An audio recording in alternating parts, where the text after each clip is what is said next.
Dr. Shubha here. This is most awaited session which I was waiting for from a long time from Dr. Supriya Seshadri for 3D scan course.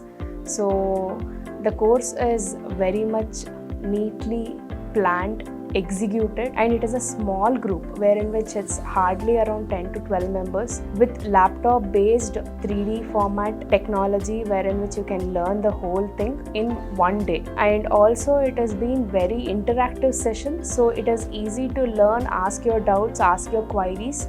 It looks simple while asking, but once you try to put it into your system or into your scan machine and then try, it would be more better understanding. That is what I understood, but overall it's a very good experience. You can go ahead. Thank you.